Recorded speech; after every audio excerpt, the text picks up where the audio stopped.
Welcome back to the Path to Happiness, an introduction to the unification principle. I'm your host, Dr. Tyler Hendricks. Fifth, all civilizations have to bear fruit in this land, and this includes civilizations that developed on the land and civilizations born on the shores of rivers and seas. First, let us look from the perspective of land masses. The ancient continental civilizations that arose in Egypt and Mesopotamia bequeathed their fruits to the peninsular civilizations of Greece, Rome, and Iberia, and thence to the island of Great Britain. And this island civilization passed on its culture to the United States, a continental civilization. Then the direction was reversed, with the United States passing on its culture to the island nation of Japan. Now these fruits are to be harvested in the peninsular civilization of Korea, where Christ is to be born. From the perspective of bodies of water, the river civilizations that arose on the shores of the Nile, the Tigris and Euphrates rivers, passed on their cultures to the civilizations in the vicinity of the Mediterranean Sea, Greece, Rome, Spain, and Portugal. These, in turn, bequeathed their fruits to the civilization on the Atlantic Ocean, notably Great Britain and the United States. All these fruits will be harvested in the civilization of the Pacific Ocean, which links together the United States, Japan, and Korea. Sixth, God prepared Korea's own axial age.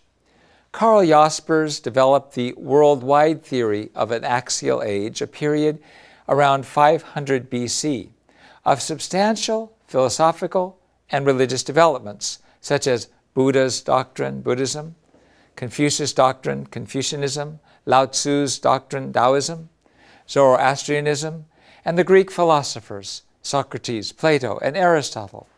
Just as these philosophical and religious developments built the foundation of the conscience and soul to welcome Jesus, the Korean axial age included the Donghak movement, Master Che Jae-yu, also known as the Suin movement.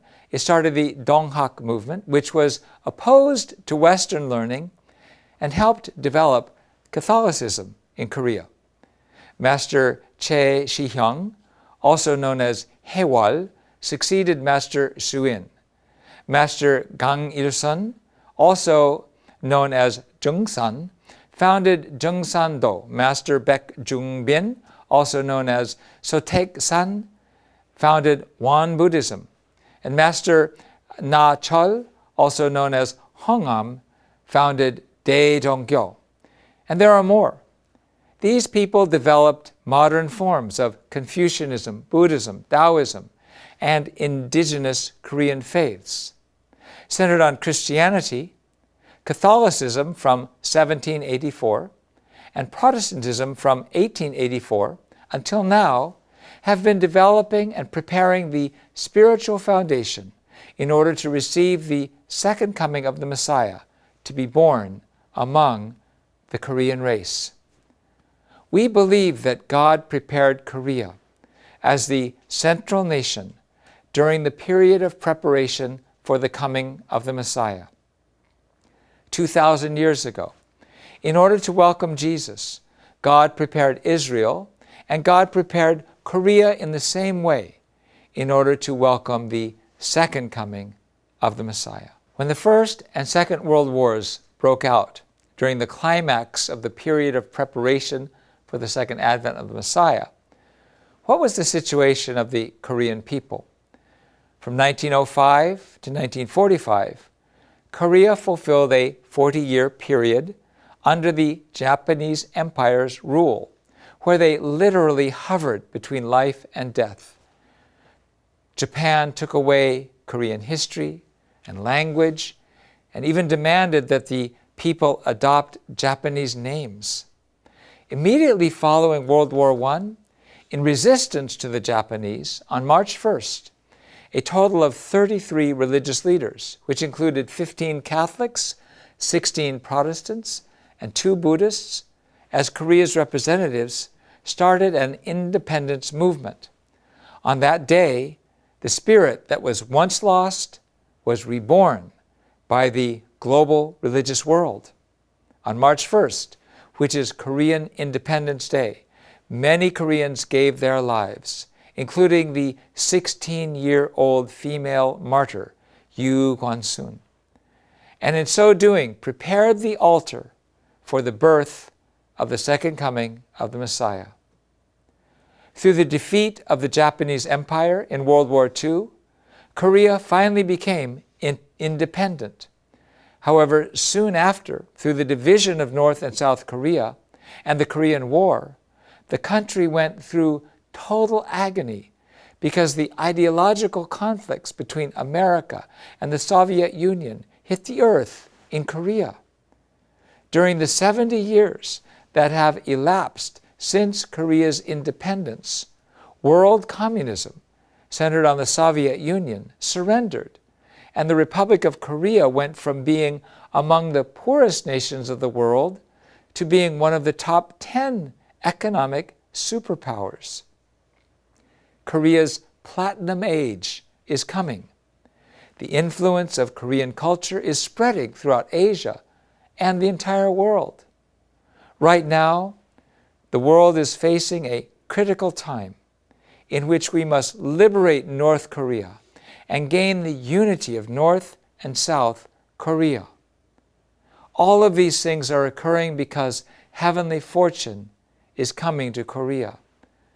Korea has the potential to become an ideal world of creation whose future is overflowing with peace, freedom, happiness, interdependence, mutual prosperity, and universally shared values. Now, as we are finishing up our series of 40 lectures on Reverend Sun Myung Moon's unification principle, we want to look back on what we are presenting as the path to happiness. Basically, what we have is a philosophy of love. God is love, and the creation is an expression of masculine and feminine love. The full experience of love is found in marriage and family, and this love has the power to make of the world one family under God. It makes sense then that it was the misuse of love that turned the world into one war zone under Satan, and that it is the restoration of love that rebuilds the path to happiness. But we who are born in a war zone cannot know what love really is. That has to come from a place of peace, from God, through God's Son and daughter, the Messiah. In 1976, Newsweek magazine interviewed Reverend Moon and asked him if he is the Messiah. He answered, "Yes, and so are you." Reverend Sun Myung Moon, on the world stage, dedicated his 93 years of life on the earth for this work. He stands on his words and deeds. Centering on his wife, President Hak Ja-han Moon, we, his family and followers, are continuing the work of God to bring authentic love into the family, spiritual communities, and society, and build this path to happiness, God's kingdom on the earth and in heaven. We invite you to join us. Thank you for your kind attention, and may God guide your consideration of all these things.